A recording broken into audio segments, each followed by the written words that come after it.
Tah padakamalam Shri Gurun Vaishnavamscha Shri Rupam Sagrajatam Sahagana Raghunatan Vitam Tam Sajivam Sadvaitam Savadhutam Parijana Sahitam Krishna Chaitanya Devam Shri Radha Krishna Padan Sahagana Lalita Shri Vishakan Vitamscha Om Jnana Timirandasya Jnananjana Shalakaya Chakshurun Militam Yena Tasmai Shri Gurave Namaha Nama Om Vishnu Padaya Krishna Prasthaya Bhutale Srimate Bhakti Vedanta Swami Nitina Namaste Saraswati Deve Gauravani Pracharane Nirvishesha Shunyavadi Paschatya Deshatarane Nama Om Vishnu Padaya Radhikaya Priyatmane Shri Srimad Bhakti Vedanta Narayana Shri Krishna Lila Katane Sudaksham Autaurya Madhurya Gunaishcha Yuktam Varam Varenyam Purusham Mahantam Narayanam Tam Shirishanamami Shri Dandinam Bhakta Shiromanim Cha Shri Krishna Padab Jadritaika Hridi Chaitanya Lilamrita Sarasaram Narayanam Tam Satatam Prapadye Namo Vishnu Padaya Krishna Prasthaya Bhutale Mate Bhakti Rakshak Sridhar Goswami Niti Namane Namo Vishnu Padaya Acharya Singha Rupane Shri Srimad Bhakti Pragyana Kesava iti nam Ati Martya Charitraya Swasrita Nancha Palane Jiva Dukhe Sadartaya Shri Nama Prema Dayane Namo Vishnu Padaya Krishna Prasthaya Bhutale Srimate Bhakti Siddhanta Saraswati ti namani Shivarsavanavi Devi Dayatai Kripabdai Sambandha Vijnana Dayane Prabhave Namaha Madhurya Ujjvala Premadya Shri Rupanuga Bhaktida Shri Gaura Karuna Shakti Vigrahaya Namostute Namaste Gauravani Srimurtai Dinatarane Rupanuga Aviruddhapa Siddhanta Dvantaharane Namo Gurukishoraya Sakshad Vairagya Murtai Vipralambhara Sambodhe Padambujayate Nama Namo Bhakti Vinodaya Sachidananda Namane Gaura Shakti Swarupaya Rupanuga Varayate Gauravir Bhava Bhumestvam Nirdeshta Sajjana Priya Vaishnava Sarva Bhauma Shri Jagannataya Te Nama Vancha Kalpatarubhyascha Sindhubhyeva Cha Patitanam Pavanebhyo Vaishnavebhyo Namo Namaha Namo Mahabhadanyaya Krishna Prema Pradayate Krishnaya Krishna Chaitanya Namne Gaura Tishe Namaha Nityanandam Namastubhyam Premananda Pradayane Kalo Kalmashanashaya Janava Pataye Namaha Panchatattvatmakam Krishnam Bhaktarupa Swarupakam Bhaktavataram Bhaktakyam Namami Shaktikam. Hey Krishna Karuna Sindho Dinabandho Jagatpate Gopesha Gopika Kanta Radha Kanta Namostute Tapta Kanchana Gaurangi Radhe Vrindavaneshwari Vrishabhanu Sute Devi Pranamami Hari Priye Jayatam Suruto Pangor Mama Manda Matergati Matsarvasva Padam Bojo Radha Madana Mohano Divyad Vrindaranya Kalpa Drumadha Shrimad Ratnagar Singhasanasto Shrimad Radha Srila Govinda Devo Stalabhi Sevyamano Smarami Shriman Rasarasarambhi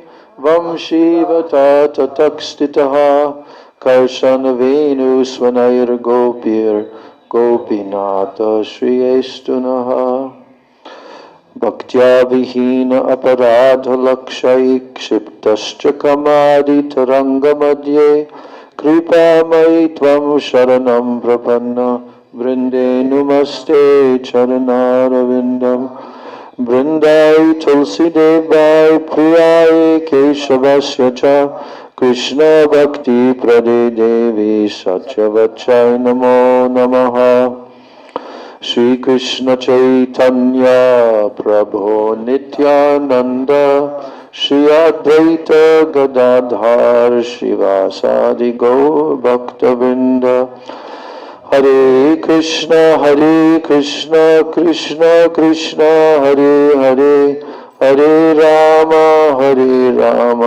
Rama Rama Hare Hare Hare Krishna Krishna Krishna Hare Hare Hare Rama Rama Rama Hare Hare Hare Krishna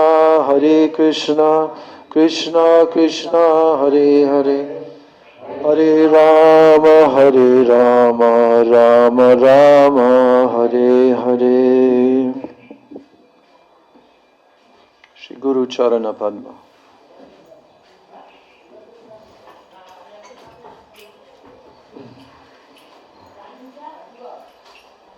Turn off that tube light.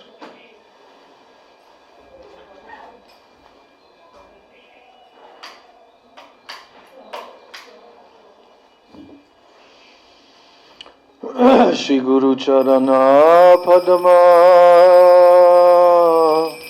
Kevala Bhakati Sadama.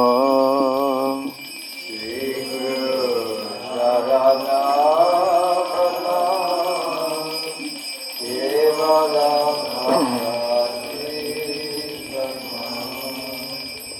Shri Guru Charana Padma Kevala Bhakati Sadma.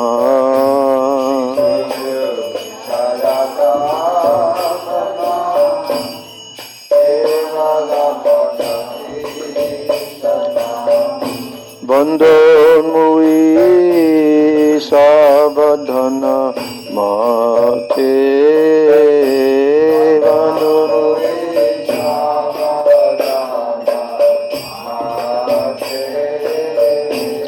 Bandhan Mui Savadhana Mate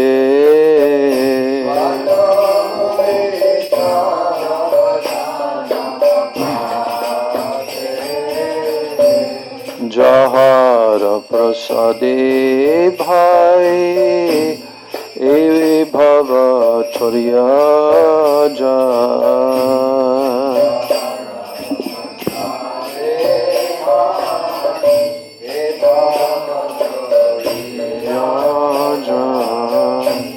Jahara Prasade Bhai E Bhava Chorya Jai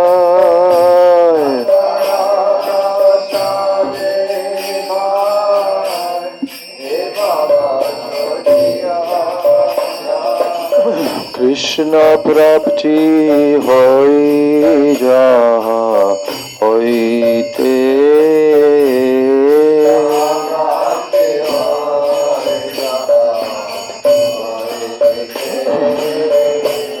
Krishna প্রাপ্তি হই যাহা হইতে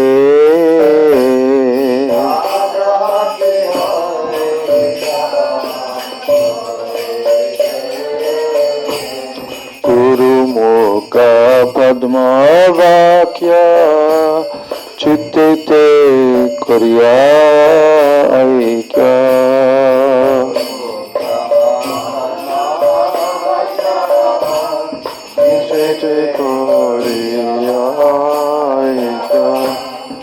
আর না করিহ মনে আশা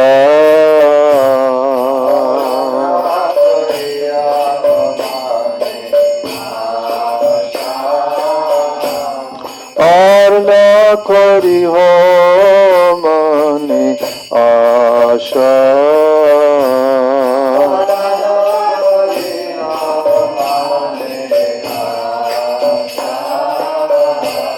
শ্রী গুরু চরণে রাতি এই সেই উত্তম গতি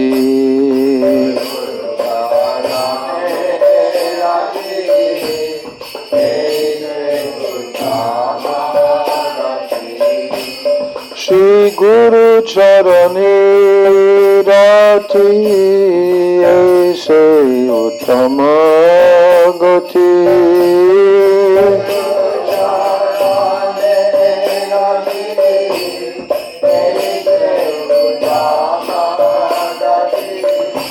যে প্রসাদে পুরে সর্ব আশা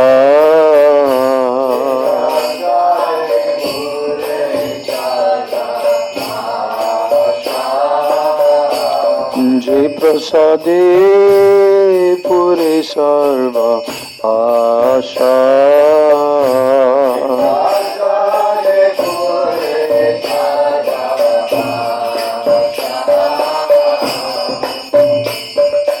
চকুদান দিল যে জন্মে জন্মে প্রভু সে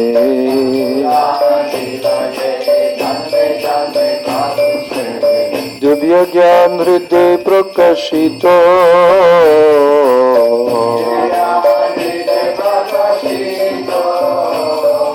প্রেম ভক্তি যাহা হইতে অবিদ্যা বিনাশ যতে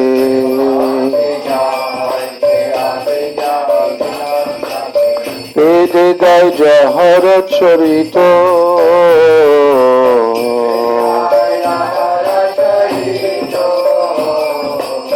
শ্রী গুরু করুণা সিন্ধু অধম জনার বন্ধু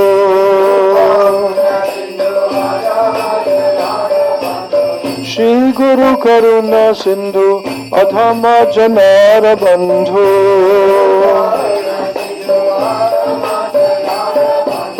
লোকনাথ লোকের জীবন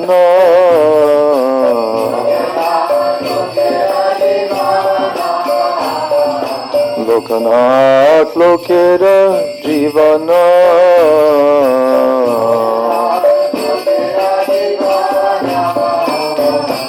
আহা প্রভু কর দয়া দেহ মোরে পদ ছায়া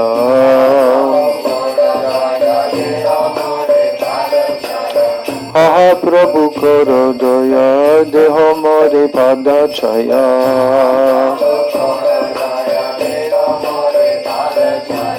এবে যশগু সুখ ত্রিভুবন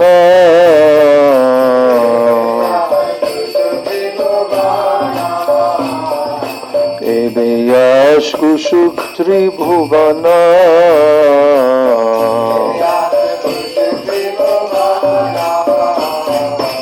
আহা প্রভু কর দয়া দেহ মোরে পদ ছায়া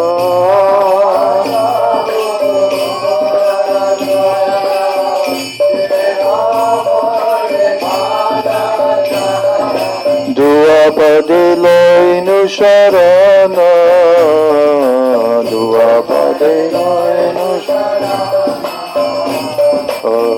আপদে লইনু শরণ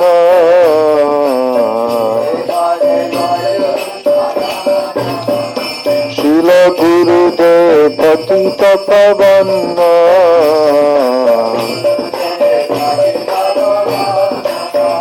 শিল প্রভুপাদ পতিত পাবন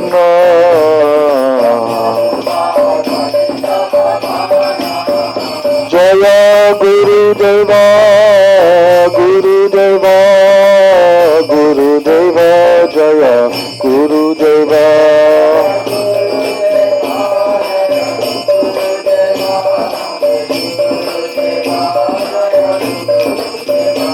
জয় গুরুদেবা জয় গুরুদেবা গুরুদেবা জয় গুরুদেবা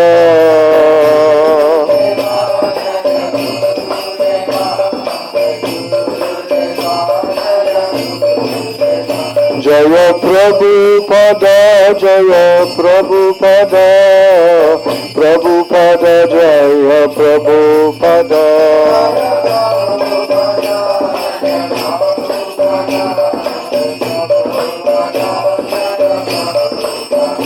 গুরু পরম্পরা গুরু পরম্পরা গুরু পরম্পরা গুরু পরম্পরা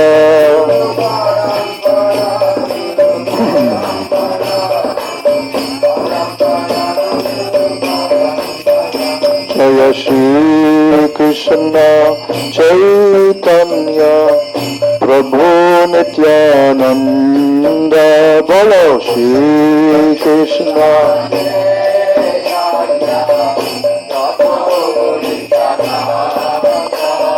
শ্রী কৃষ্ণ চৈতন্য প্রভু নিত্যানন্দ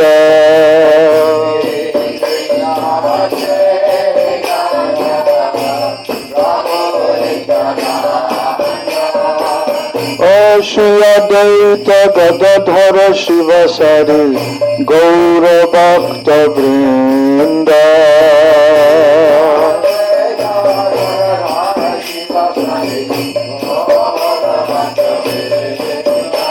জয় শ্রী অদ্বৈত গদাধর শিবসারি গৌর ভক্ত বৃন্দ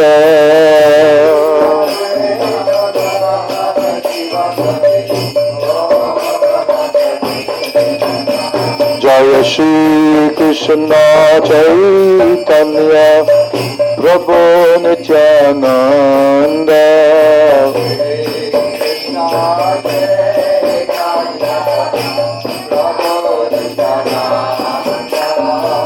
শ্রী অদ্বৈত গদাধর শিবসারি গৌর ভক্ত বৃন্দ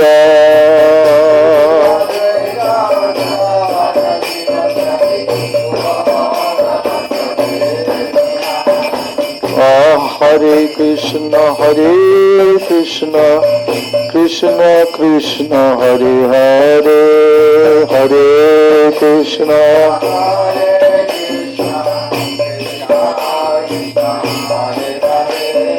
হরে Ram Ram Ram Hare Hare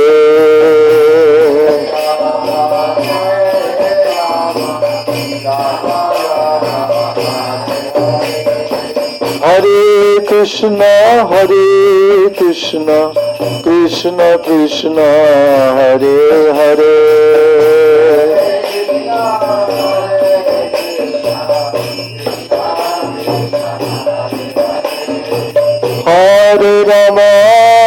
Hare Ram Ram Ram Hare Hare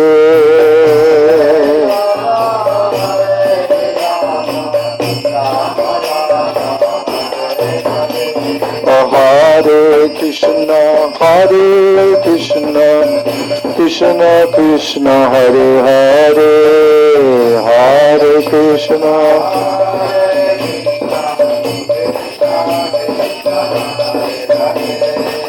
Hare Ram Ram Ram Hare Hare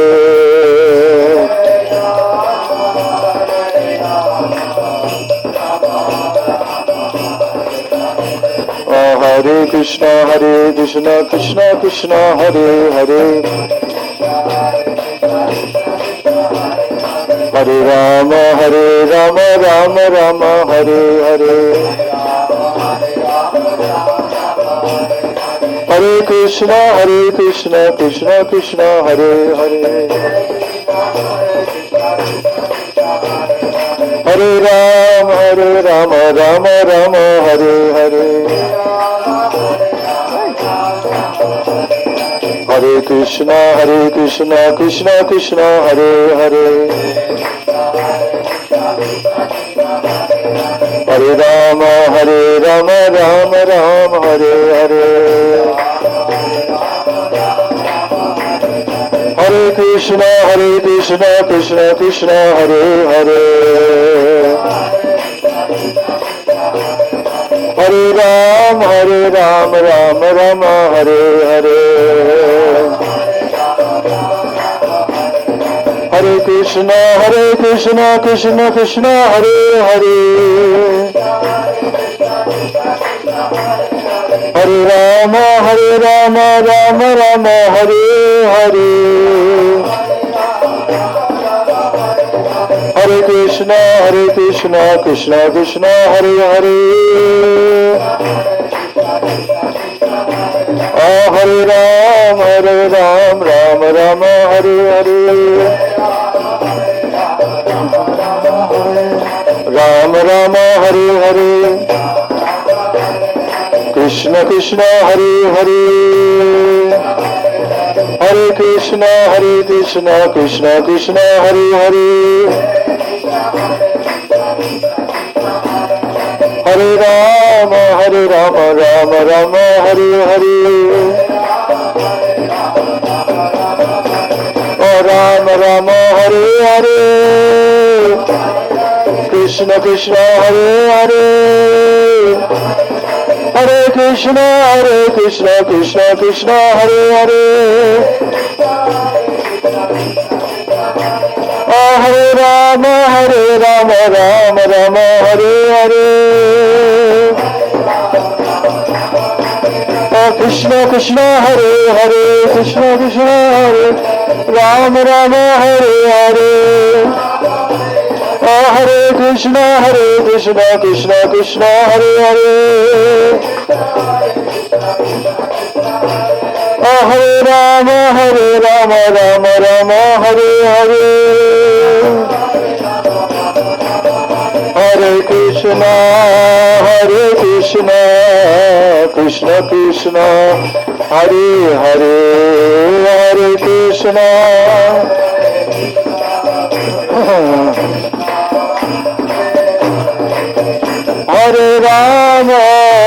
Hare Rama, Rama Rama, Hare Hare,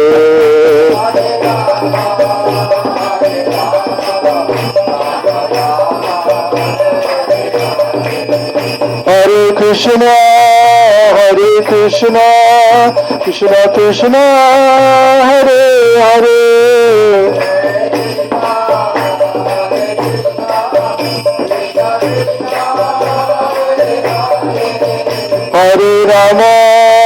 Hare Rama, Rama Rama, Hare Hare,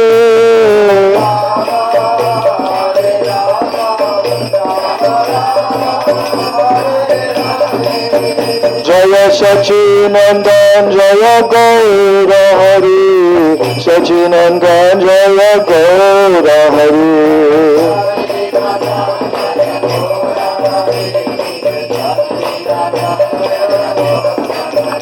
Jaya Nitai, Jaya Gaur, Jaya Nitai, Jaya Gaur,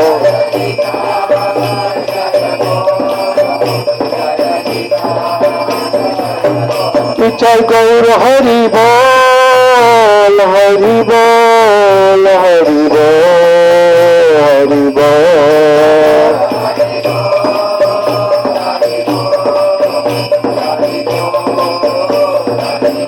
Nitai Gaur, Hari Bol, Hari Bol, Hari Bol, Hari Bol,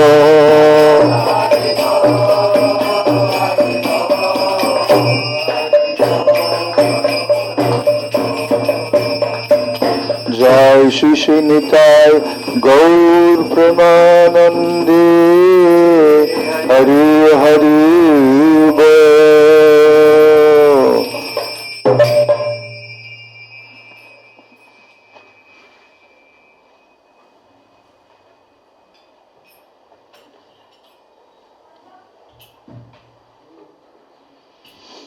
So first of all, I'm offering my unlimited Dandavat Pranams and my Shraddha Pushpanjali at the lotus feet of my most worshipable beloved Gurudev Nitya Leela Pravishta Om Vishnu Pad Paramahansa Ashtatarasata Sri Srila A.C. Bhaktivedanta Swami Maharaj Srila Prabhupada.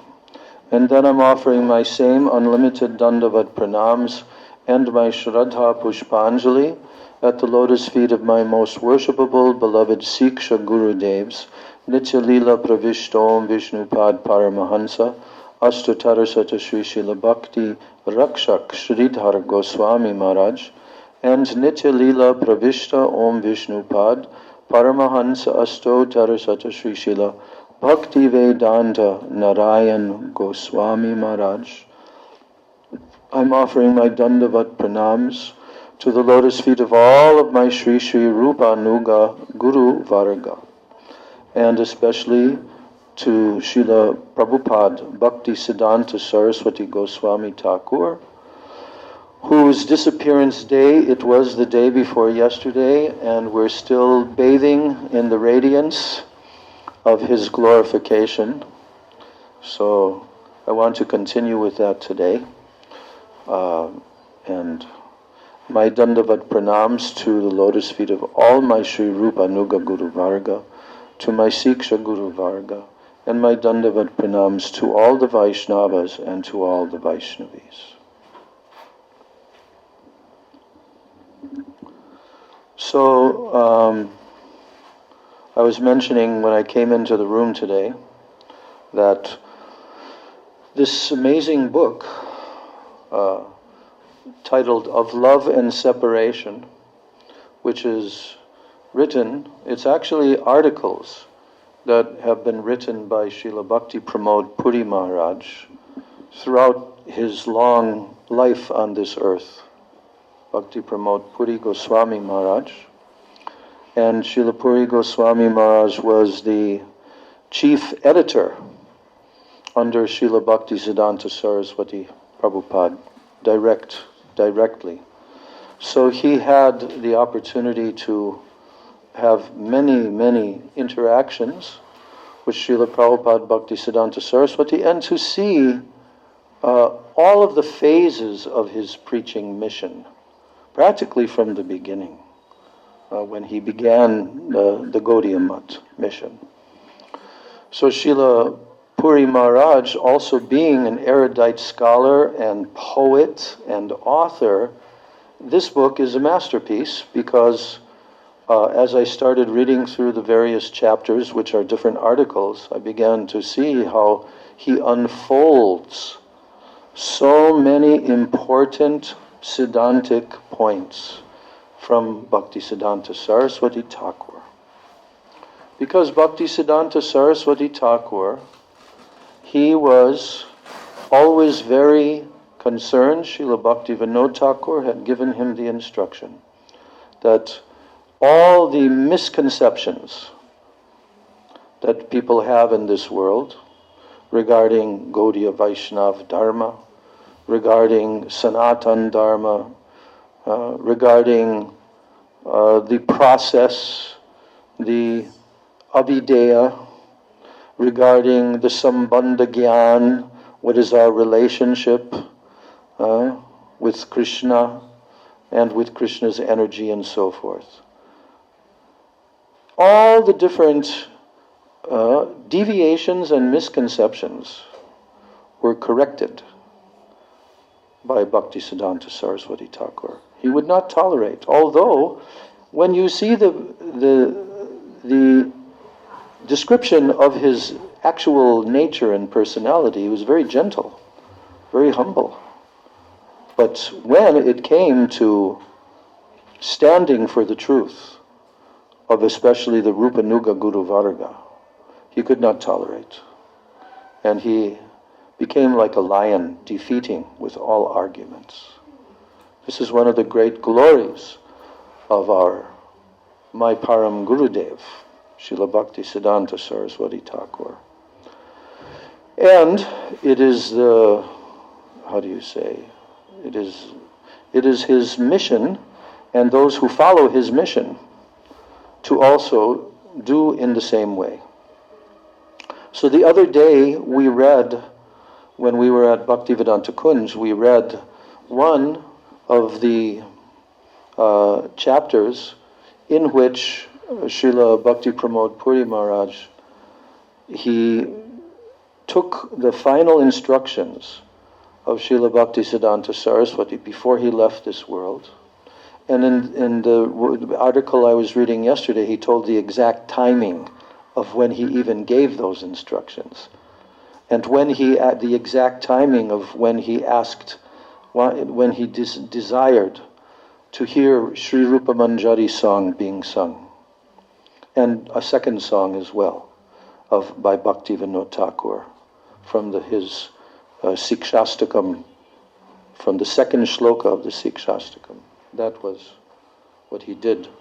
So Srila Puri Maharaj took those instructions and conveyed them through Bengali poetical verse form. But now, in the article I was reading yesterday, he again repeated all those exactly word for word, not without the poetry and not with that, but word for word, of course, in Bengali, but then it was translated into English. So it's very interesting to come close to this personality, Srila Prabhupada Bhaktisiddhanta Saraswati. I had the experience, of course, many of us had the experience of hearing about him from our Gurudev, Srila A.C. Bhaktivedanta Swami Prabhupada, and from Srila Bhakti Rakshak Sridhar Maharaj. We heard many valuable insights and so forth about him. And so we have a certain understanding of his personality, which is quite accurate, because they accurately described. But when you hear in more detail, then it really becomes extremely interesting how Srila Bhaktisiddhanta Saraswati Thakur, how he really was the personality who formed and shaped this Krishna consciousness movement.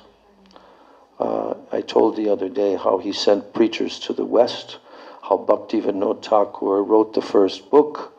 So it was the desire of Chaitanya Mahaprabhu that the mission, that his preaching mission should go to every town and village of the entire surface of the earth, which is in the process. It's going on. So I remember that Srila Bhakti Rakshak Sridhar Maharaj mentioned once that from the time when Bhaktisiddhanta Saraswati Thakur first sent preachers to Europe, particularly to London, right? And there was about 3 different times, different preachers that were sent. So from that time of his sending the preachers, then nothing substantial began to manifest from that first attempt in terms of like a movement, in terms of Westerners taking to this en masse. So Srila Sridhar Maharaj told once that in actuality a lot of the disciples began to think that when Chaitanya Mahaprabhu said his prediction, every town and village, they began to think, well, maybe Mahaprabhu was speaking about in Bharatvarsha, in India, right? Every town and village in India. But was that the truth? No. But Srila Sridhar Maharaj admitted that they thought, well, we made an attempt to bring this outside of India to the Western world, but it doesn't seem to have, they're not taking to it. Maybe it's not meant to happen. Huh?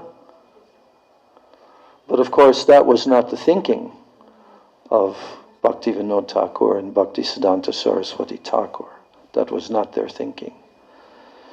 So Srila Bhaktisiddhanta Saraswati Thakur, he's the first one to send physically preachers out of India, to finance it. Their ticket, their travel, everything was financed. You can close the door. So, in this way, Bhaktisiddhanta Saraswati Thakur, he is the personality who is responsible that the modern day Krishna consciousness movement has gone to the length and breadth of this earth planet. Well, you can say, yeah, but he didn't physically go there. But who did? Who did?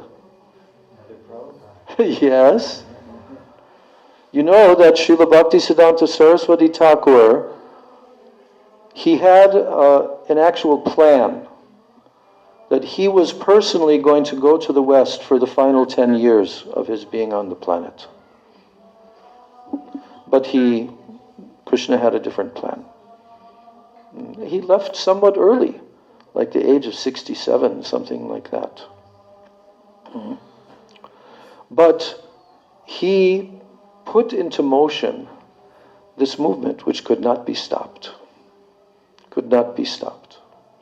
And he inspired into the heart of various disciples the necessity that this preaching mission should be brought everywhere. Everywhere.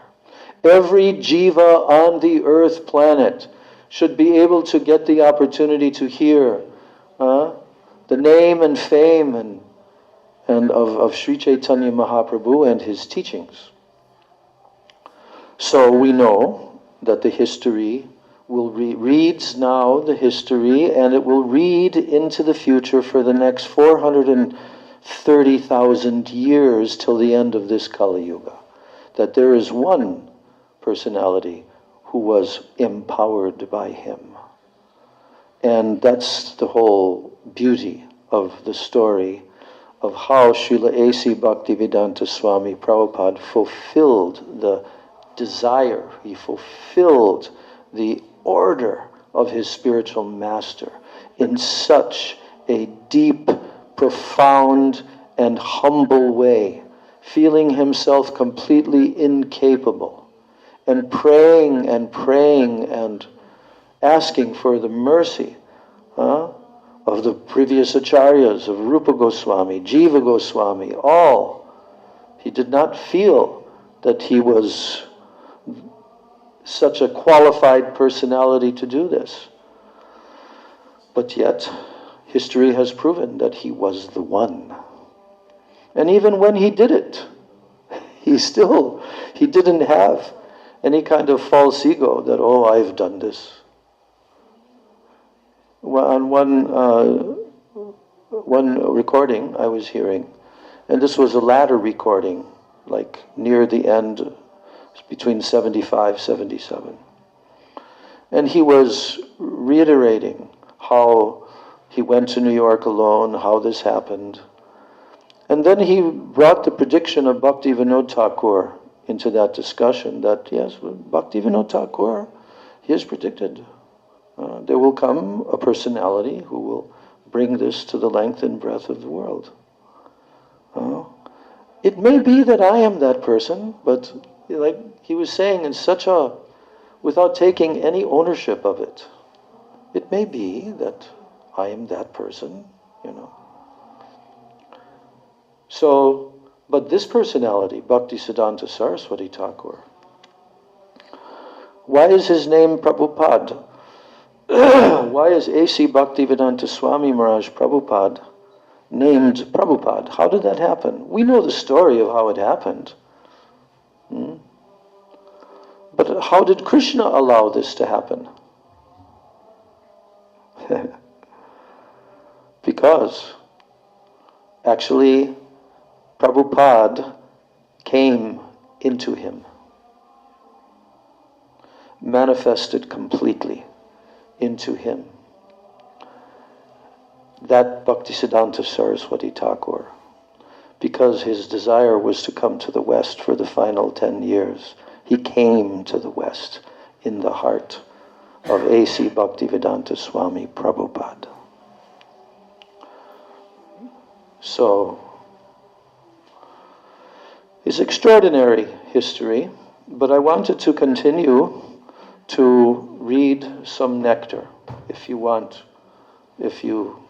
agree, we shall read from this book, and we will then hear some more further explanation of Srila Bhaktisiddhanta Saraswati Prabhupada.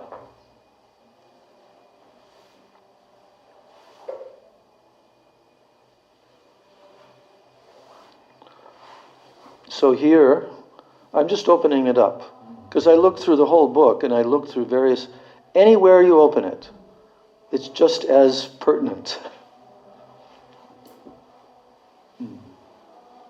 All right, so this is the chapter entitled Remembering Srila Prabhupada's Disappearance.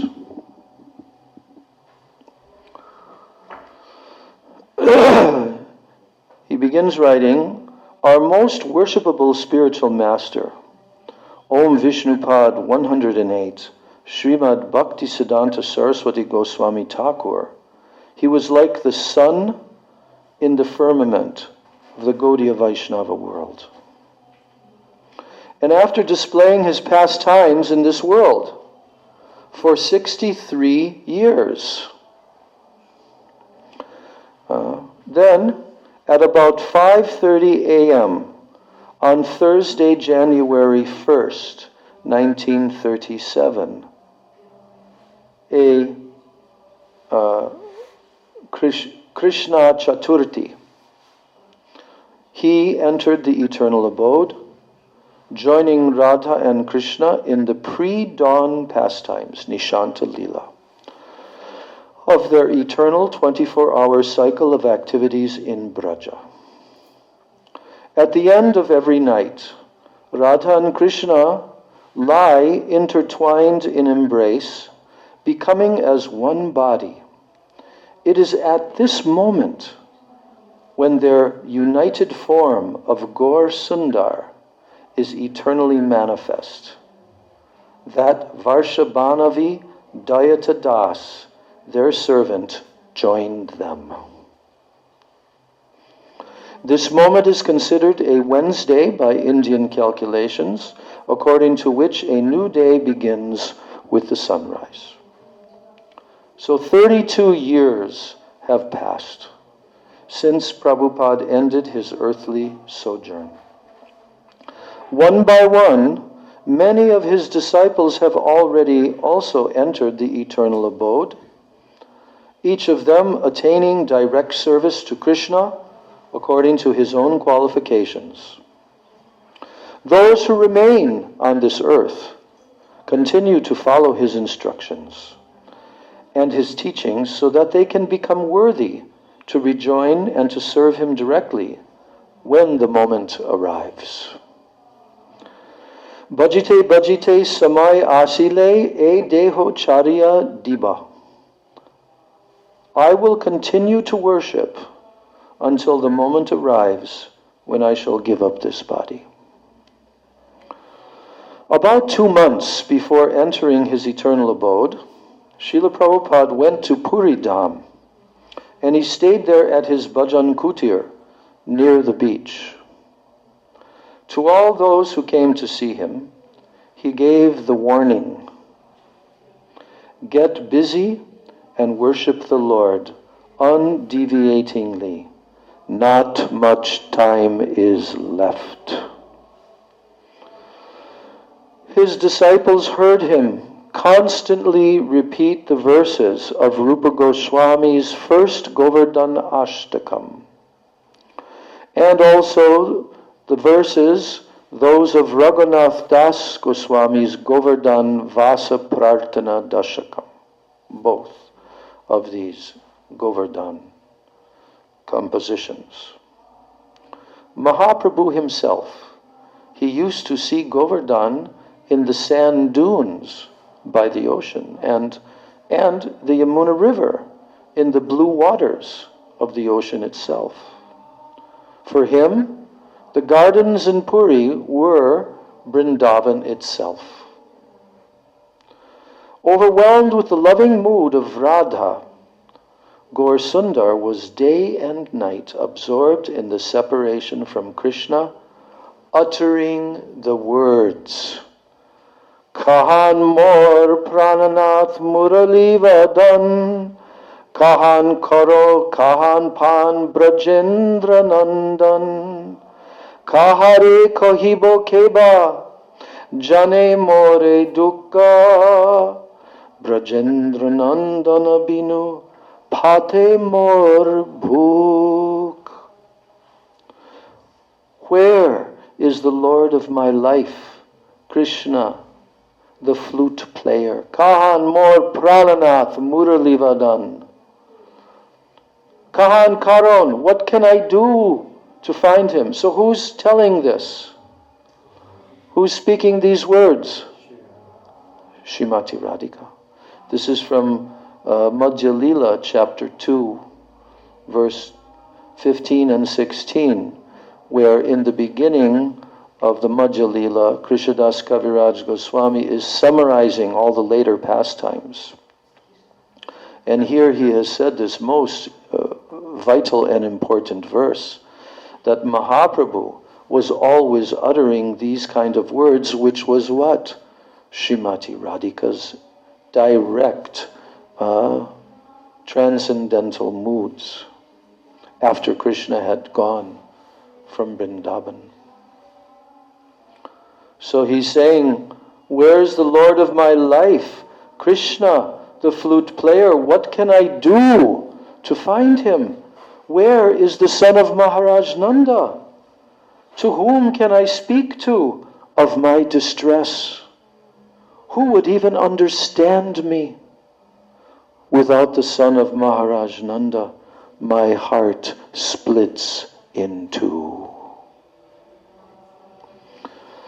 With tears washing over his face, Srila Prabhupada would also recite other verses from the Chaitanya Charitamrita that revealed Mahaprabhu's heartfelt emotions. In this way, he remained absorbed in Krishna consciousness. Srila Prabhupada stayed in his cottage amongst the Puri sand dunes for the appearance day of Madhvacharya, for Govardhan Puja, and the disappearance day of Srila Gaurkishore Das Babaji. He announced that the refrains from the two ashtakas mentioned above were special mantras for worshipping Govardhan Hill. Pratyasam me tvam kuru govardhana purnam. This is Rupa Goswami's composition. O Govardhan, fulfill every one of my wishes. So he's announcing that these last line, the refrains from the two ashtakams mentioned above were special mantras for worshipping Govardhan Hill. And the other one, we've all heard many times, Nija nikata nivasam dehi govardhanatvam. Say, Nija nikata nivasam dehi govardhanatvam. O Govardhan, please give me residence somewhere near to you. So sometime before coming to Puri, Prabhupada had spent the month of Purushottam in Brajdham. And he left Calcutta for Mathura on August 12th, 1936. While in Mathura, he stayed at Shivaloy Bhavan, a house in the cantonment area. During the time that he was residing there, he remained absorbed in the intoxicating ecstasy of the holy names. He daily traveled to Vrindavan, to Madhu Mangal Kunj, where he gave classes on the Bhagavatam. And during this stay, he also inaugurated a place of worship at Govardhan. Starting October 17th, 1934, Srila Prabhupada observed the Kartik Vrat in the Mathura area along with his devotees. And during this time, he set the example of hearing and chanting about the Lord's Ashtakaliya Leela. On October 29th, he discovered the place in the Satgara neighborhood of Mathura city where Rupa Goswami would come for darshan of Madhavendra Puri's Gopal deity. Then on November 1st, he and his party visited various sites in the Mathura area such as Chandra Sarovara, Pashauli, Gauri Tirtha, and Paigaon. At each stop, he gave inspired talks on the Leelas which took place in these spots, and leaving his audience amazed with his descriptions of the Lord's ever-fresh pastimes. Then, also, on October 9th, 1932, so he started in 1936, 34, and now 32, he's telling. Obviously, Srila Puri Maharaj was personally there with him. So on the appearance day of October 9th, 1932, the appearance day of Srimad Madhvacharya, Srila Prabhupada and countless devotees set the example of undertaking the 84 Krosa pilgrimage tour of Brajmandala. Then stopping at every place where Krishna had engaged in his pastimes, he lectured and arranged for Harikatha to be spoken in various different languages for the benefit of the devotees who had come from different regions of India. He himself lectured in Hindi on Rupa Goswami's Upadeshamrita to a large assembly of Braj residents and scholars on the holy piece of land where Radha Kund and Shama Kund meet. A photograph of Prabhupada instructing his disciples near Radha Kunda and Lalita Kunda during the parikrama, it was published in the weekly Gaudiya magazine. It was a beautiful sight to see the numerous tents that housed the pilgrims. Wherever the devotees camped, a small city came into being. This is the picture.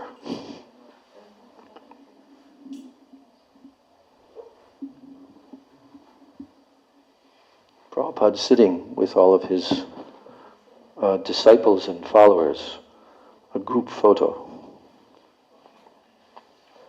But there's another picture of him speaking. So, wherever the devotees camped, there were numerous tents that housed the pilgrims, and it became like a small city came into being. In 1935, Radharani's personal companion, Srila Prabhupada, observed the Kartik month austerities, the Urja Vrat or Damodar Vrat, on the shores of Radha Kund.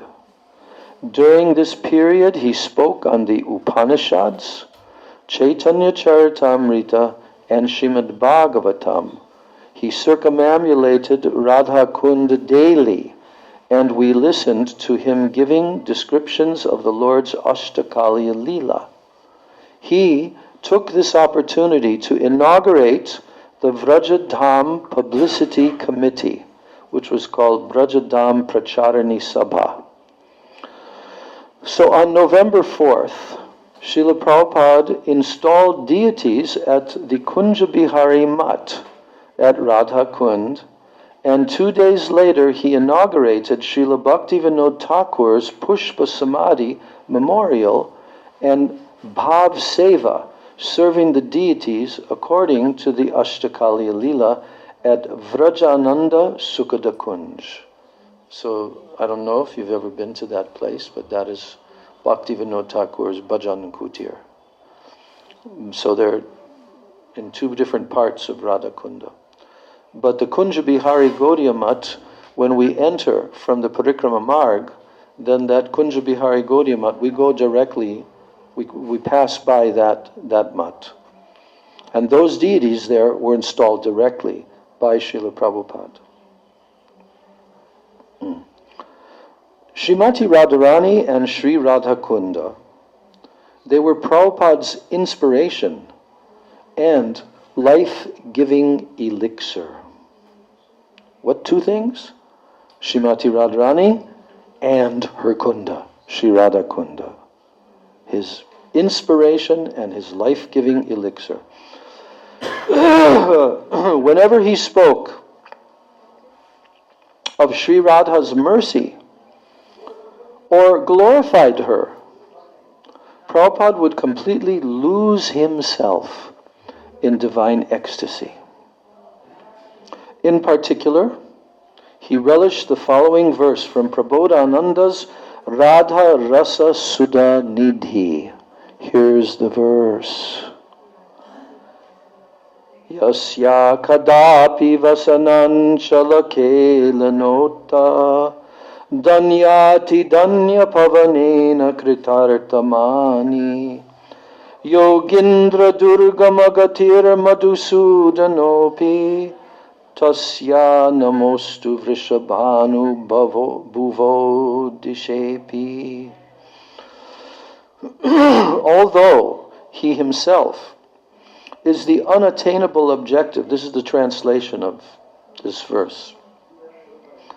Although he himself is the unattainable objective of the greatest yogis, whenever Madhusudan, Krishna, whenever he gets a scent of the most fortunate breezes that have been produced by the movement of Radharani's clothes, he considers himself to have been fulfilled.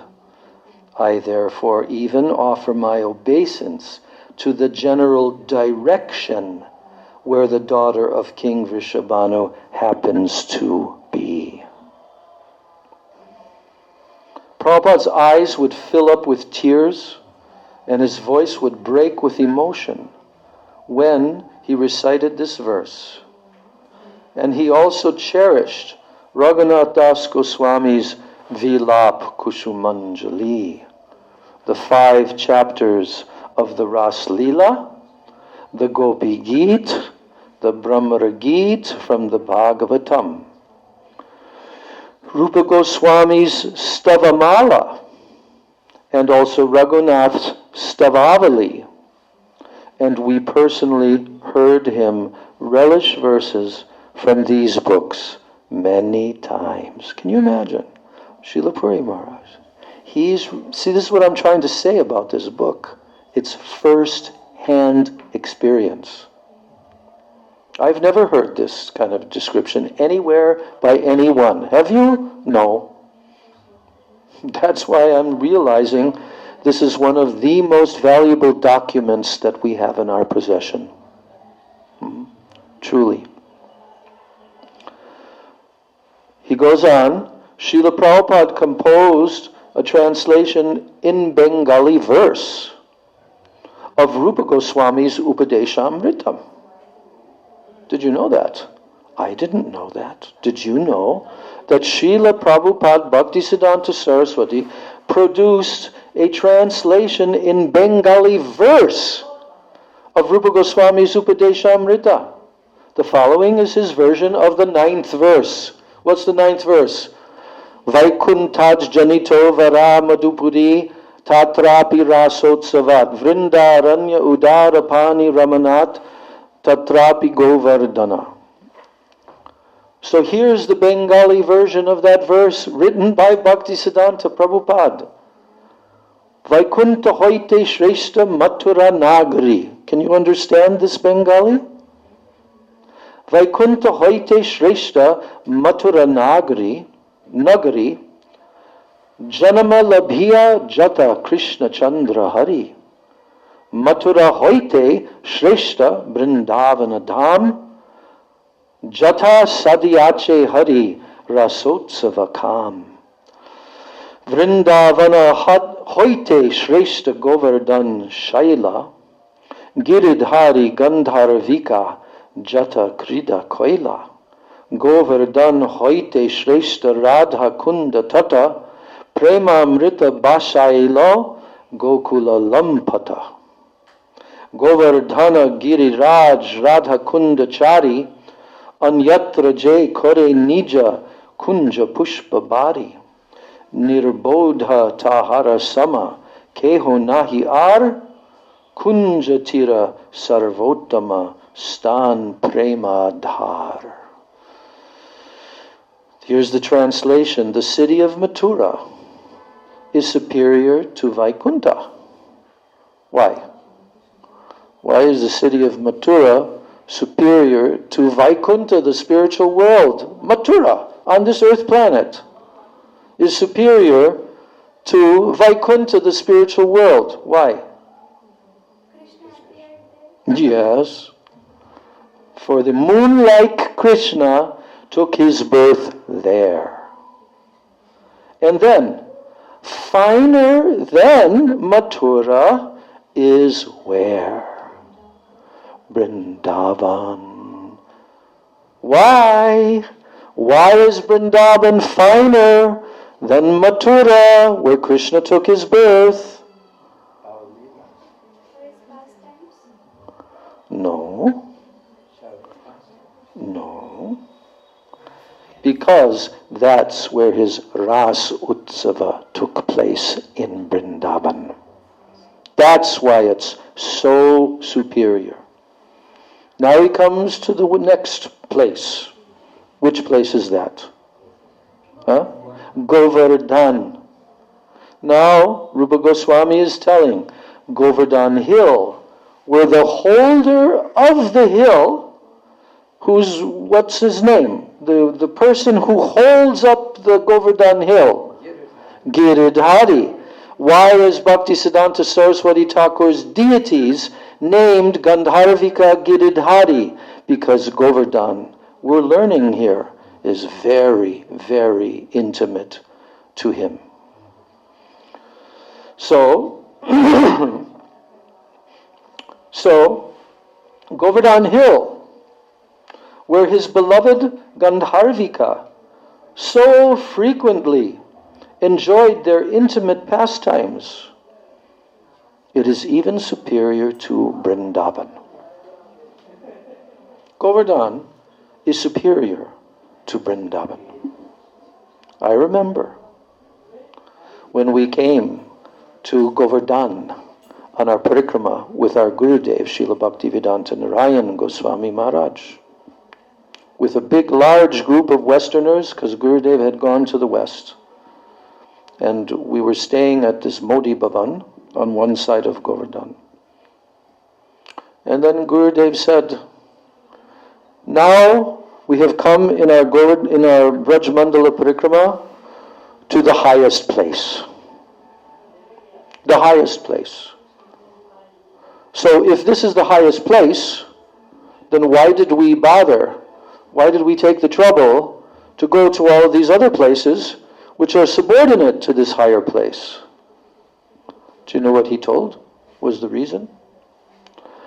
To taste all the different rasas of all the different sweet pastimes of Krishna. Because only then can we understand the superiority of Govardhan and Radha Kunda. So, then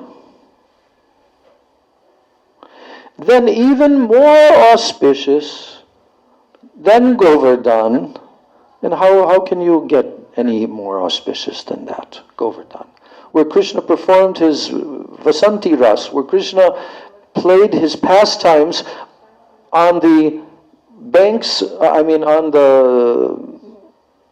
at the bottom of Govardhan Hill, and on the summits and in the caves and everywhere around Govardhan, all the most intimate pastimes of Radha and Krishna, they were performed there at Govardhan. That's why Govardhan is so superior. But there's a place that's even more superior. Oh, how did you know that? Even more auspicious than Govardhan is Radha Kunda, where the playboy of Gokul unleashed a flood of ecstatic love. Who's that playboy? That's Krishna. Krishna is always playing. Does Krishna go to work and have a job to accomplish? Huh? Does Krishna have to go to work every day? No. You may say, well, he herds the cow. No, he doesn't have to herd the cows. He's herding the cows for various reasons, chief of which is that it allows him to go into the forests all over Braj Mandala and do what? Meet with Radha and the gopis. Yes. And to play with all the cowherds, boys, sakas, and all. And to perform so many pastimes. Yes. But even more auspicious than Govardhan is Radha Kund, where the playboy of Gokula unleashed a flood of ecstatic love. He unleashed a flood of ecstatic love. Anyone who makes his flower garden and his cottage somewhere other than this Radha Kund, which is at the foot of Govardhan, is surely the most unfortunate creature. That is said in the Bengali translation of Bhaktisiddhanta Saraswati. Well, that makes us super unfortunate. But guess what? Do you know where you're sitting right now? Do you know where you're sitting right now on this very spot? In Navadvip Dham. That's one thing. Here, Srila Bhakti Rakshak Sridhar Maharaj told, and it is told in Navadvip Dham Mahatmya and Nityananda Prabhu, that this area of Navadvip Dham, because Braj Mandala is manifested completely. All the different places, all the different forests, 12 forests of Braj Mandala are manifested in the 9 islands of Navadvip Dham. What is this very place here? Koladvip. It is called Gupta Govardhan. Did you know that? You didn't know that, and you're even a Navadvipavasi. Oh, now you know. Gupta means hidden. Hidden. So this is actually Govardhan in Navadvip Dham, where we are situated right now and hearing about Govardhan. So I'm reading that sentence again. Anyone who makes his flower garden, that means like his kunja, makes his flower garden and his cottage, Bhajan Kutir, he makes it somewhere other than this Radha Kund, which is at the foot of Govardhan, is surely the most unfortunate creature. No one is more foolish than such a person. Radha Kund is the most wonderful place in the creation, and it is the reservoir of love. So, where is that Radha Kunda in Navadvip? I ask you, where is it? Here's Govardhan. Where is Radha Kund and Shama Kund? In Parikrama time, we will go there. Yes. What's the name of that place? It has a big lake there. Ratupara, Ritudvip. Of the 9 islands, that is called Ritudvip. And that is Radhakunda. Shamakund and Radhakund. But very few people, even the very Navadvip Vasis who live there, in that village, some of them, they don't know this. I was talking with my godbrother, Tridandi Maharaj, I don't know, a year and a half ago.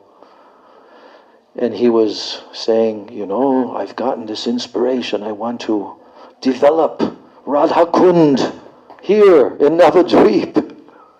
I said, okay, that's a very big order, tall order.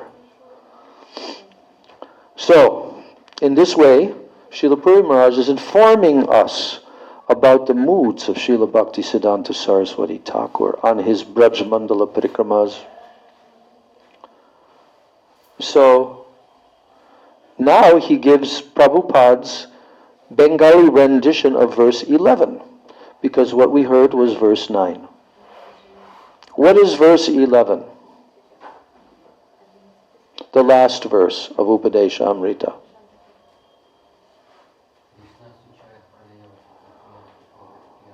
What? Say it slowly so I can hear you. Krishna's Yochai, not Krishna's Yochai, not like that. Krishna's Yochai Pranaya Vasati Preyasibhyo Piradha. Okay? Krishna's Yochai Pranaya Vasati Preyasibhyo Piradha. So, here is the Bengali rendition of verse 11 by Bhaktisiddhanta Saraswati Thakur.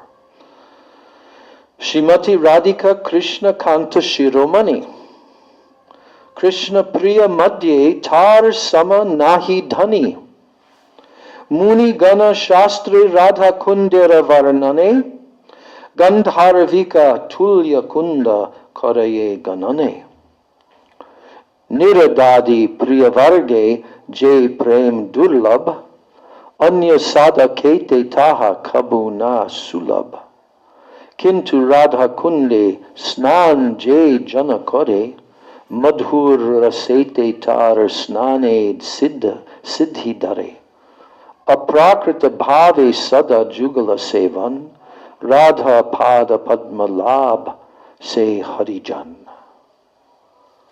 And also I want to mention, just came into my mind, in this book there's another article which describes that Bhaktisiddhanta Saraswati Prabhupada, when he was executing his vow of chanting 1 billion names of Krishna, starting in 1905, and he was living at Chandrasekhar Bhavan, living there.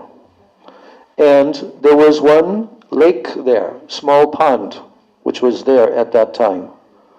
And through his bhajan, he realized this is Radha Kunda. So through the vision of the pure devotee by his bhavs, Radha Kund and Shyama Kund have been established there, where the samadhi and the bhajan kutir of Bhaktisiddhanta Saraswati Thakur. So here's the translation of the 11th verse of Upadeshamrita. Srimati Radharani is foremost amongst all of Krishna's damsels. Does Krishna have a lot of damsels? Yes. That place is damsel loka. There's billions. So of all of Krishna's damsels, and there's many levels of damsels there, no one is equal in beauty to her. No one is equal in beauty and in good fortune. Yes. The sages and the scriptures have said that her pond, Radha Kunda, is in every way equivalent to her. In every single way. It's non-different from her. It's equal to her. Her pond. We have no idea of that in the material world, of anything like that. But in the transcendental world, yes. Even the Jamuna River is a personality. Everything is a personality in the spiritual world. So, the kind of divine love that is actually inaccessible to even personalities like Narada Muni. It's inaccessible. That type of divine love that is inaccessible to Narada and to other sages and is never attained easily by other sadhaks. What to speak of? Narada, the sages. So what to speak of other sadhaks? But it is inaccessible. It is not easily attained. However, if they bathe, they means who? All of these personalities, Narada, the sages, the sadhaks, if they bathe just once in the delicious waters of Radha Kund, they will experience the flavors of prem in the mood of conjugal love. And they will win the transcendental service to the divine couple and to the lotus feet of Srimati Radharani. So, this is a big one to understand. Because Rupa Goswami is saying there, even if a person bathes once. We are seeing thousands, lakhs, and millions of persons coming to Radha Kund every year and dipping into the waters of Radha Kunda. Have they attained that? No. They have not attained. Are there some persons that have attained it? Yes. Very, very rare. Why have they not attained? Although Rupa Goswami is telling this about the potency of Radha Kunda. But why have they failed to attain what he just told is possible for any of them if they bathe even once in Radha Kunda? That this will be aroused in their heart. Well, what is the reason? Why? They did not attain it. Why?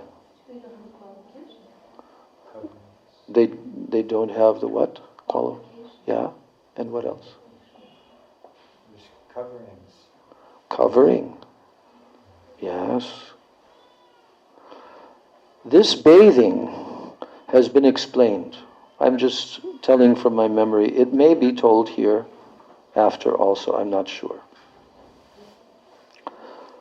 What kind of bathing is it that is being done in Sri Radha Kunda? Bhaktisiddhanta Saraswati Thakur, in his commentary in the Upadeshamrita on this verse, he explains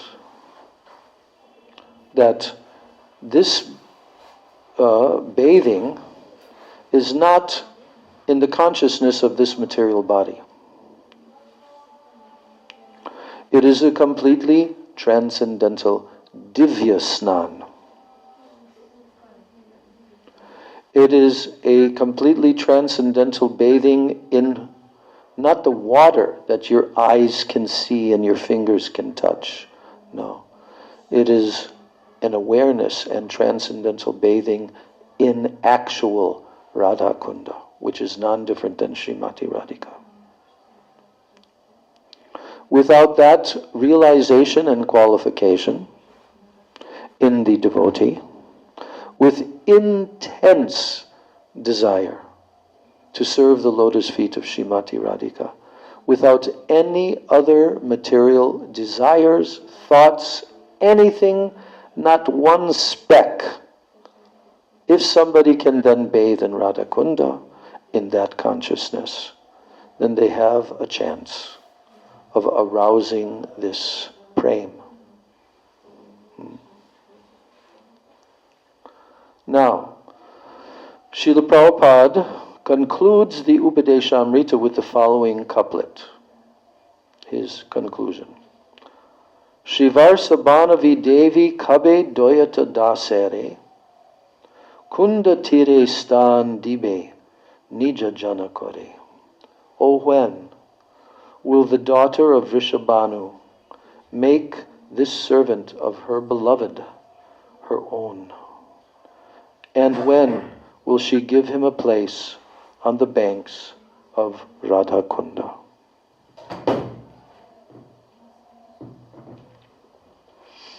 So in these translations, Srila Prabhupada was unable to keep his internal mood toward the divine couple concealed any longer. And similarly, he also stated that the meaning of his own name, Varshavanavi Doyata Das, which means the servant of the beloved of the daughter of Vrishabhanu. Who's the beloved of the daughter of Vrishabhanu? Krishna. He is Doyata, the beloved. So, he also stated that the meaning of his own name, Varshabhanavi Doyata Das, was made clear by the last two lines of the following verse. Which verse? Number 103. From Raghunath Das Goswami's Vilap Kushumanjali. There are 104 verses, and this is the 103rd verse. Very prominent. So he's saying, Asha Barair Amrita Sindhu Mayai Katanchit Kalo Mayati Gamita Kila Sampratam Hi Tvam Chet Kripam Mai Vidasyasi Naiva Kimme Pranayar Vrajena Chavaroru Pakaranapi. O beautiful thighed Srimati Radharani, I have spent a few moments revealing to you the hopes that well up in me like an ocean of ambrosia. If now you are not merciful to me, then of what use to me is my very own life, and what is the use of Vraja? Indeed, even the enemy of Baka himself, Krishna, is of no avail to me whatsoever. So what is he telling here? Did you catch the theme of what he's expressing here? Raghunath Das Goswami at the end of his Vilap Kushumanjali, where he's begging and praying and pleading for the service of Srimati Radharani's lotus feet. But now, what point has he come to at this, when he's writing this verse? She doesn't attain it, then what use is her life? Radha Das, and even to be in Braj, even to be with Krishna is meaningless if the service of Srimati Radharani is not there. Yes. Srila Bhakti Rakshak Sridhar Maharaj has quite a more in-depth translation of this, the way he expresses of this verse. But the main point is that now he cannot go on any further. Now the intensity of his desire, which he's been expressing all throughout this whole poetical presentation, is that he has now come to the end of revealing directly to Srimati Radhika what are his ultimate hopes. And these hopes for her service are welling up inside of him like an ocean of nectar, ambrosia. Ocean of nectar. But if now, at this very point, if you are not merciful to me, O Srimati Radhika, then of what use to me is my very own life? What use?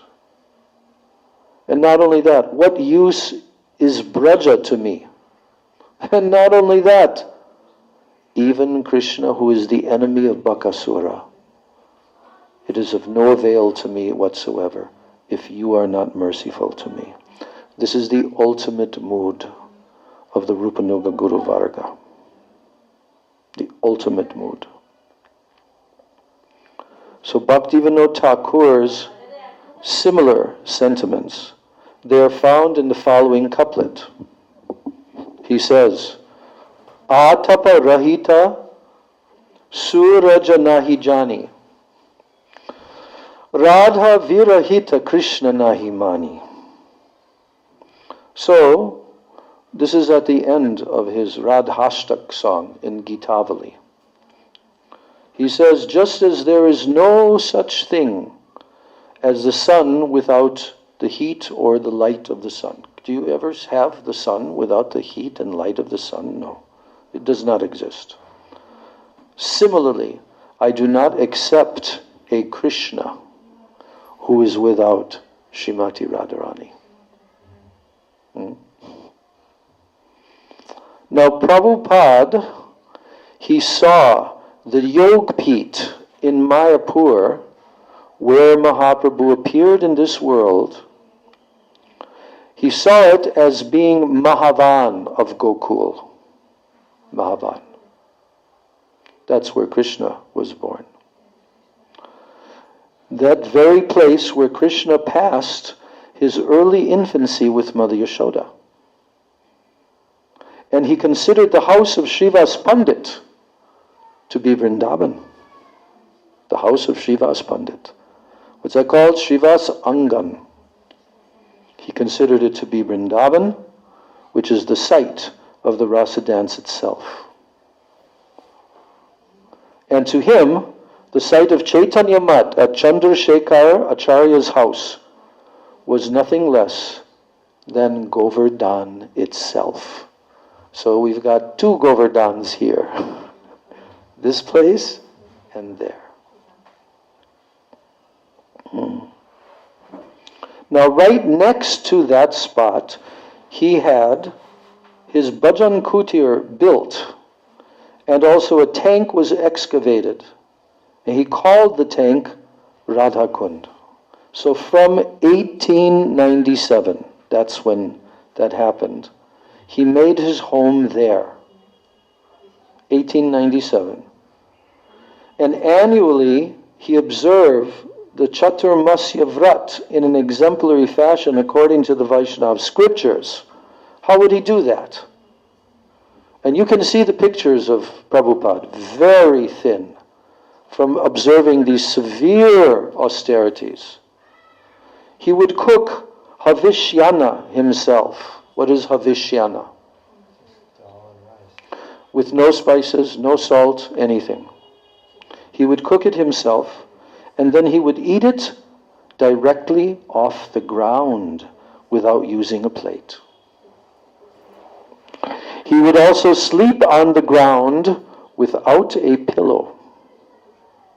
Srila Prabhupada also displayed an exemplary character in observing a vow of celibacy from childhood.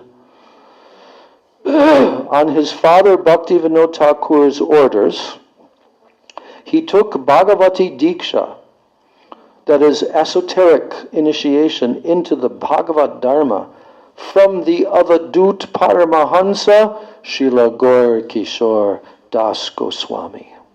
This took place in January of 1901. You see how the dates are so exact? You don't find this anywhere else. January of 1901.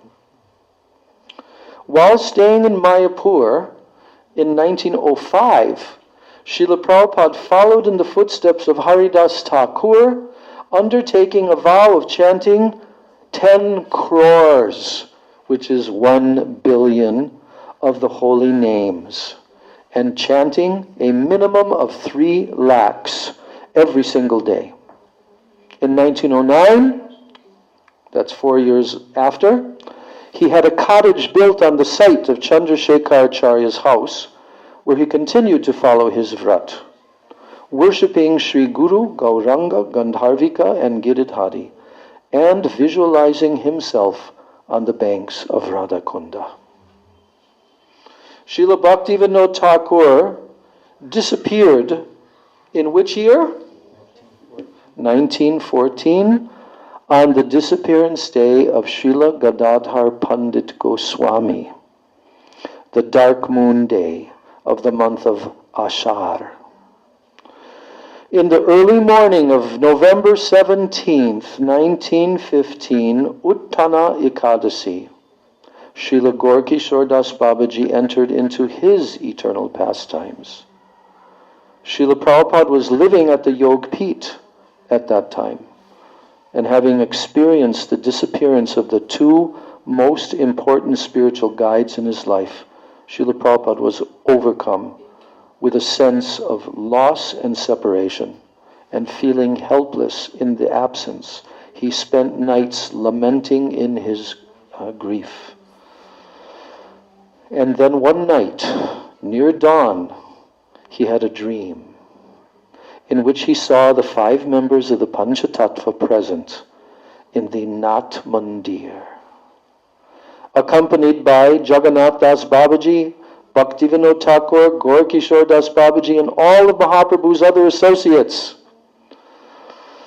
The Lord spoke, "Saraswati, don't give up hope, but preach my message with unflagging enthusiasm. Immeasurable wealth and countless people are waiting for you. You are neither helpless nor powerless."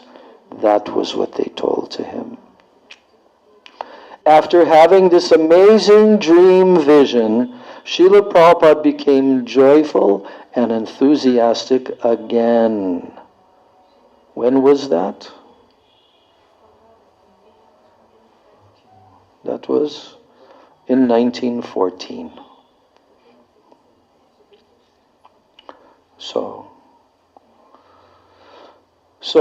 Or 1915. 1915.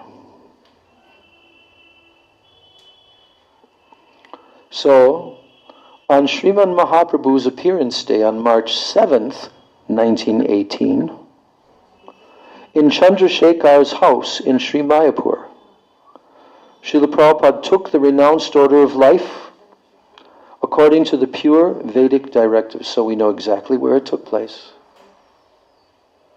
He took the renounced order of life. The institution of the renounced order of life, or Tridandi Sannyas, is particular to the Vaishnava religion. It is mentioned in the Upanishads, in the Manu Samhita, in the Srimad Bhagavatam, in the Ramayana, the Mahabharata, and many other scriptures. In particular, the custom has furthermore been preserved to this day in the Ramanuja Sampradaya.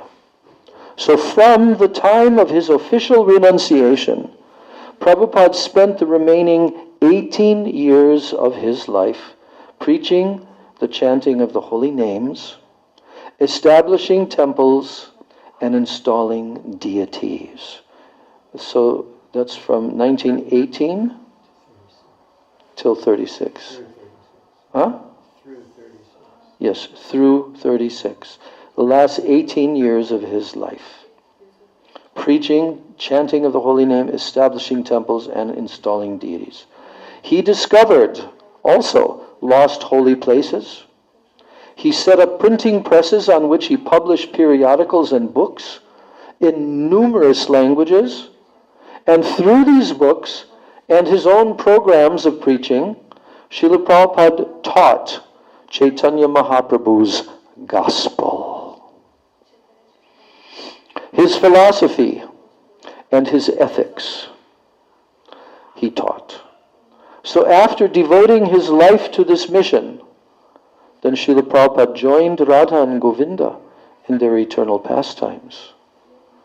So Prabhupada's zeal, I like that word, his zeal. We don't hear that very often in modern language, do we?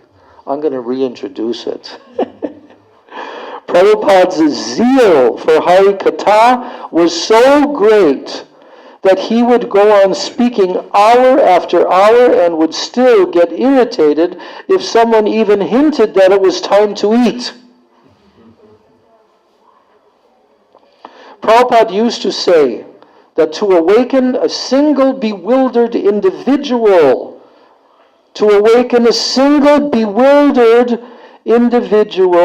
to his identity as a servant of Krishna, it required an effort equivalent to gallons and gallons of what?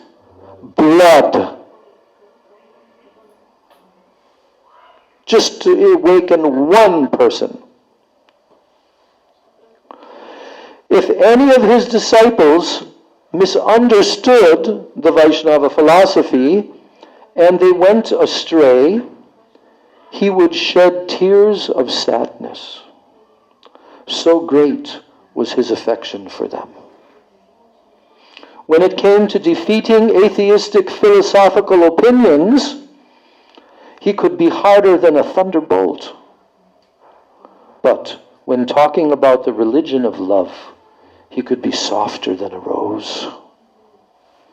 If any temple director indicated that there were difficulties due to an insufficiency of funds, Prabhupada would immediately arrange for money to be sent so that the devotees would be spared from any unnecessary suffering.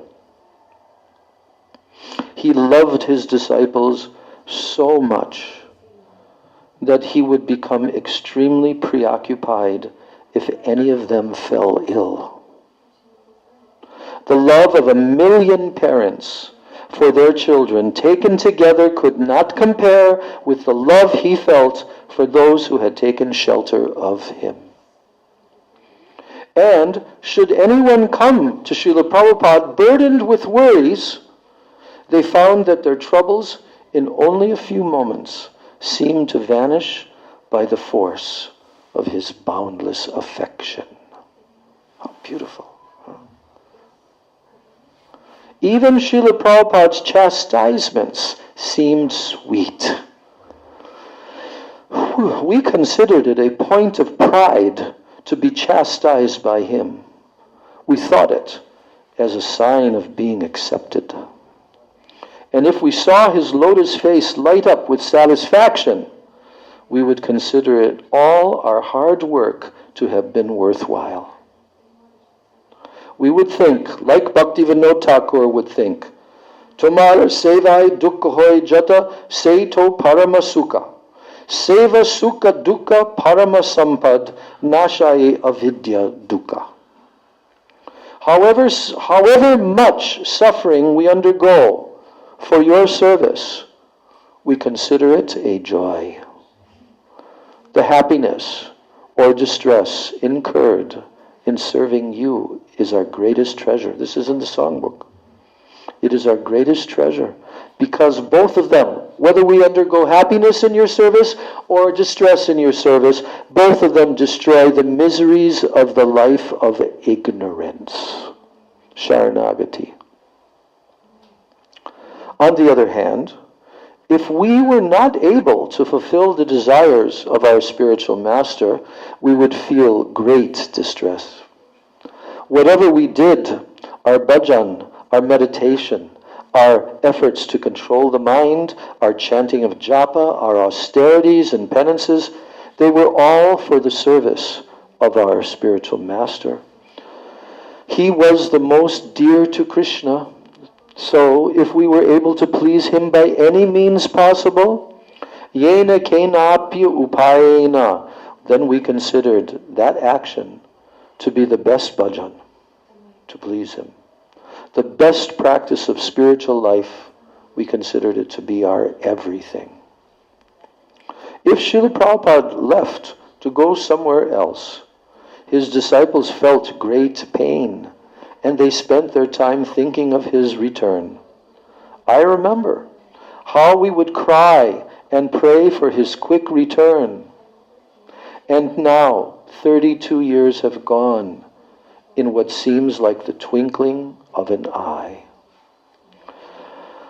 How can such a length of time have passed in this unbearable separation? Kenava achai pran ki sukolagia. What pleasure keeps me alive? I wonder whether I have not committed so many offenses to the holy name and to my spiritual master that my heart has become as hard as stone, and I can no longer feel the pain of his separation. Who's telling this? Bhakti Pramod Puri Maharaj. If I truly had any love for Srila Prabhupada, would I remain here in this world, extending this life that has lost its meaning? Oh, most merciful Gurudev, oh, most merciful Gurudev, please save this most fallen servant. Even though I am worthless and I am fallen, please give me a place at your lotus feet. One time you had given me a place as the least servant of your servants. You even assured us that you would return again and again to this world to deliver the unfortunate living beings. O most merciful Gurudev, your heart is so filled with compassion. O Prabhu, in spite of the offenses I have committed, knowingly or unknowingly, please give me a place at your feet so that I may serve you. And the day before you left this world, you placed your 2 feet on my chest, and you gazed at me with your merciful eyes. The very day before you left this world, you placed your lotus feet on my chest, and you gazed at me with your merciful eyes. I am ignorant. I know nothing of Scripture. And I have no ability to discern right from wrong. But even so, I pray to you to purify me, to correct me, to make me worthy to serve you. Reveal to me my faults and errors. Recognize me as the servant of your servant and make me worthy of your service. Just as Mahaprabhu said to Murari Gupta,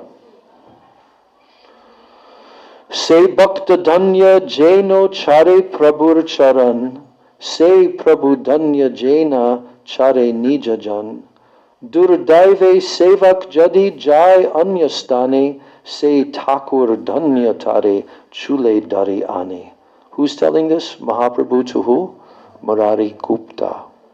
He said to him, Oh, fortunate is that devotee who does not give up the shelter of his master, and glorious is that master who does not abandon his servant. If by some misfortune a servant falls down and leaves his service, glorious is that master who pulls him by the hair and brings him back. It seems to me that the days I have been given on this earth are winding up, and perhaps the sun of my life in this world is near to setting, and yet I somehow have not awakened. You whispered the Maha Mantra into my right ear, and you placed the Japamala in my hand, telling me to chant a lakh of holy names every single day. But alas, I am still indifferent to the chanting of Krishna's names. Even though so many of my godbrothers have shown me their own example and have warned about the importance of chanting the holy name, I still do not take this duty seriously. Far from feeling love for the holy name, I don't even enjoy chanting. My God. Does this mean that I have committed so many offenses to my spiritual master, to the Vaishnavas and the holy name, that I am forever to be bereft of the name's mercy? Oh, Srila Prabhupada, please give me your blessings. Give me strength. Give me a taste for chanting the holy name. Drive away the fog of bewilderment from my soul. Hari Bhakti Vilas quotes the following verses from scripture about Guru Tattva. This is getting very near now. We're going to finish this, and that will be the end of our class. Here's the verses from Hari Bhakti Vilas that describe Guru Tattva. Haro rushte gurus trata. Guru rushte nakaschana. Tasmat sarva prayatnena gurum eva prasadayet. If Krishna is angry, the spiritual master will save you. If the spiritual master is angry, no one can save you. Therefore, make all efforts to please your spiritual master. Next verse. Acharyasya priyam kuryat pranayar api danayarapi karmana manasa vacha sayati paramam gatim. Do things that are pleasing to your spiritual master with your life and your wealth, with your work, with your thoughts, and your speech, and you will go to the supreme destination. Ye gurvagyam nakurvanti papishta purushadhama natesham naraka klesha nistaro munisattama. Those who do not obey the commands of their spiritual master are the most sinful, lowest of human beings. O best of the sages, for them there is no salvation from the sufferings of hell. This is from the Agastya Samhita. Then there's three more verses. Yo mantra sa guru sakshat, yo guru sahari smrita, guru yasya bhavet tushtas tasya tushto hari svayam. The mantra is the Guru himself. And the Guru is said to be the Lord himself. If the spiritual master is pleased with his disciple, then the Lord himself is pleased with that person. Guru Krishna Rupa Han Shastra Pramane Guru Rupe Krishna Kripa Koren Bhaktagane. According to the revealed scriptures, the spiritual master is the manifestation of Krishna. Krishna comes in the form of the Guru to show his mercy to the devotees. So, for this reason, we pay our obeisances to Srila Prabhupada as follows. Shri Gaura Karuna Shakti Vigrahaya Namostute. We offer obeisance to thee, the embodiment of Gauranga's power of compassion. Just 1 week prior to his leaving this world, on the morning of December 23rd, 1936, Srila Prabhupada gave some special instructions to his disciples about the way that they should carry on their sadhana and their bhajan. And though they were intended for his own disciples, they are of interest for anyone who desires spiritual perfection. Only a few of Srila Prabhupada's disciples are left in the world, but nevertheless, they should pay special attention to these instructions and continually discuss them amongst themselves. Here he reads these instructions, numbering 10 separate instructions, and after he says that, then he finishes the article. Here's instruction number 1. All of you, disciples, please preach the message of Rupa and Raghunath with great enthusiasm. The ultimate object of our desires is to become what? Specks of dust at the lotus feet of who? The followers of Rupa Goswami. Number 2, all of you remain united in submission to the Lord's form as the repository of devotion, ashray vigraha, seeking to satisfy the transcendental senses of the one non-dual supreme consciousness. Make your way through this impermanent, transient life in whatever way that you can, keeping the goal of worshiping the Lord foremost in your minds. Don't abandon this goal, even in the face of hundreds of dangers, insults, or persecution. Are you ready for that? Hundreds of insults, hundreds of dangers, hundreds of persecutions by people. Are you ready for that? Never abandon this goal. What goal? Worshipping the Lord as the foremost duty in your mind. Number 3, don't lose your spirit if you see that the majority of people cannot accept the principle of selfless service to the Supreme Lord. Do we see that in this world? Majority of the human beings that have human bodies, they don't accept the selfless service to the Supreme Lord, even in India, even in Bengal, even in Braj. So the majority of the people in this world, they have not yet become fortunate. They have not yet understood what is the goal of our life, what is the purpose of our human form of life. They have not understood. But he says that don't lose your spirit if you see that this is the case. Never abandon your bhajan. Never, in any circumstance, abandon your bhajan. Your hearing and chanting Krishna Katha. Never abandon this.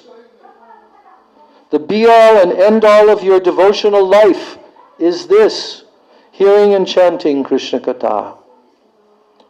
Please always chant the name of the Lord, being humbler than a blade of grass and more tolerant than a tree.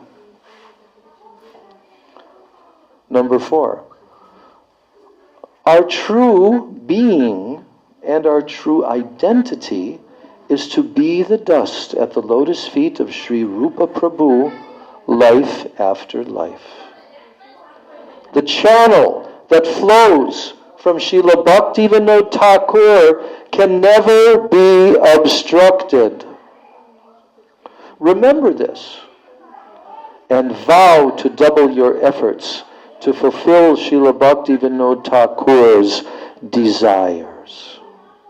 And amongst you, there are many capable and worthy individuals. He's telling to his disciples, I see that. There are many amongst you who are capable and worthy individuals. But we seek nothing for ourselves. Our only motto is Adadana Strinandantair Idam Yache Punak Punaha Srimad Rupa Padam Boja Dulisyam Janma Janmani. Taking grass between my teeth, I pray repeatedly. Who's praying? Raghunath Das Goswami is praying. Taking grass between my teeth, I pray repeatedly that I may become a speck of dust at Sri Rupa Goswami's lotus feet, birth after birth. Number 5, in the material world, we continuously come in contact with difficulties. There is no need for us to be bewildered by these difficulties, nor should it be our objective to remove these difficulties. Rather, we should think of what will be left to be attained after all these obstacles are removed.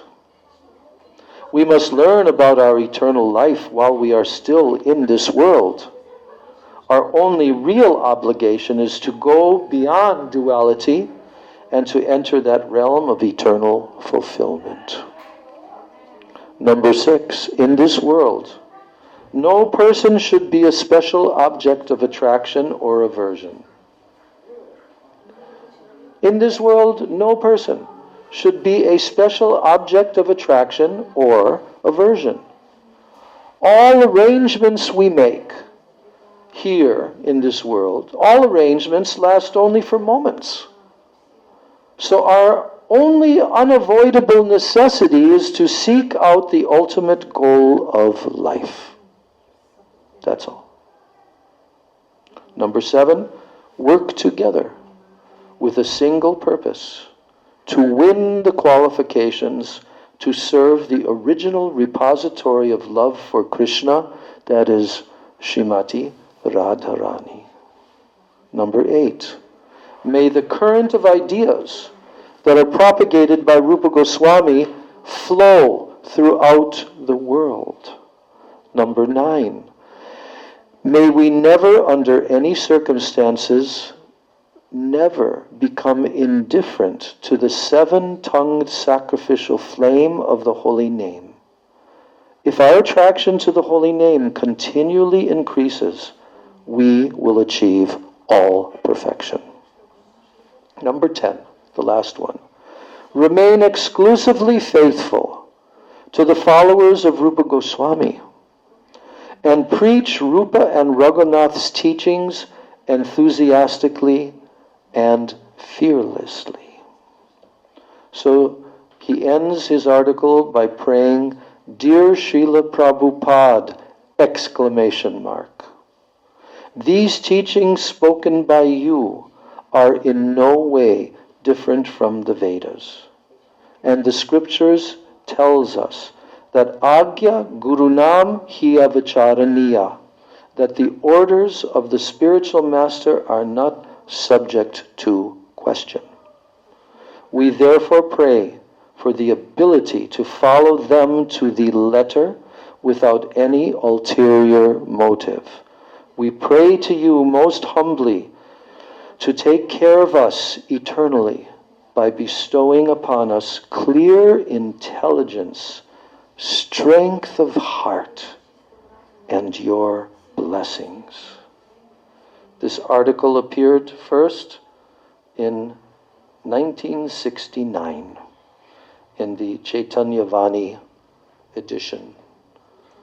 So this is do you think that was worthwhile? Yes, unbelievable, unbelievable. Every single chapter, every single article in here is just like that. Just like that. You can open it up anywhere and you will see so many jewels from his own first-hand witnessing. So like this, our class has been spent with great gain and profit by hearing his words. So we will have our next class in Mayapur on Tuesday, which is the day of the disappearance of our beloved Gurudev Srila Bhaktivedanta Narayan Goswami Maharaj, and it is the appearance day of his most worshipable godbrother and Siksha Guru Srila Bhaktivedanta Vaman Goswami Maharaj.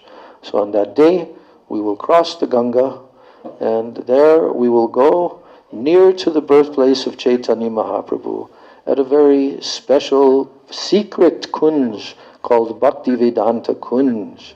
And there we will celebrate and hear the offerings from the mouths of all the disciples and devotees who want to express themselves on the disappearance day of our Gurudev.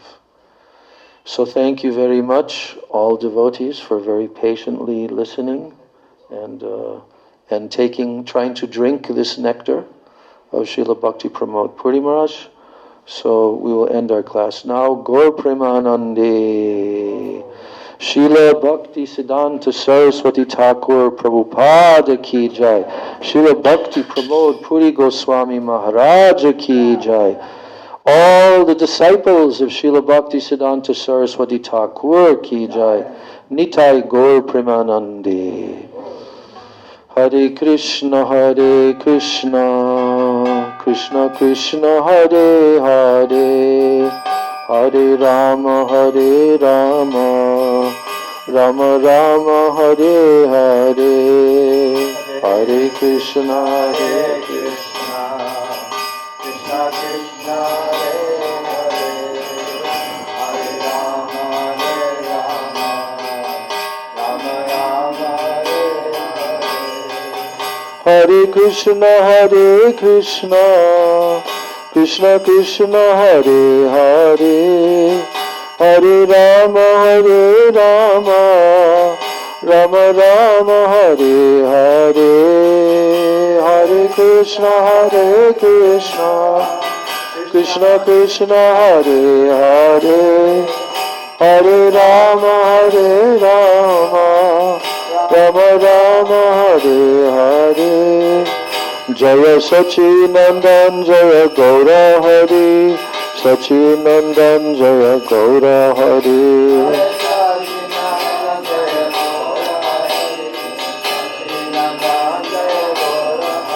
Jaya Nityananda Ram, Nityananda Ram, Nityananda Ram, Jaya Nityananda Ram.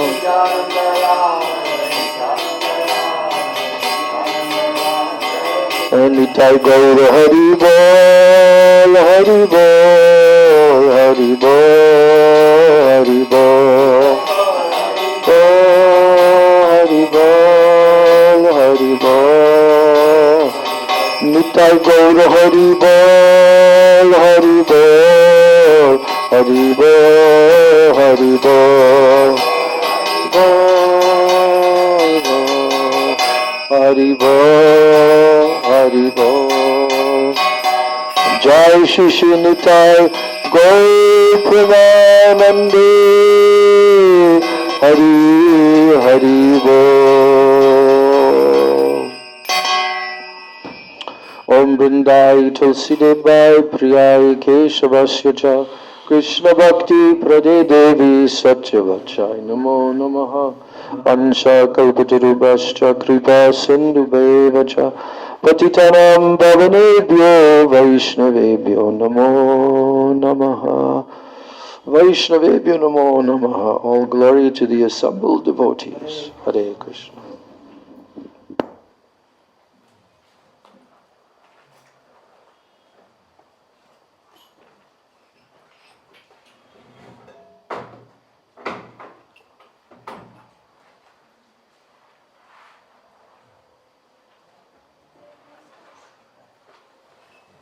Are you staying on the Mayapur side? How long have you been there?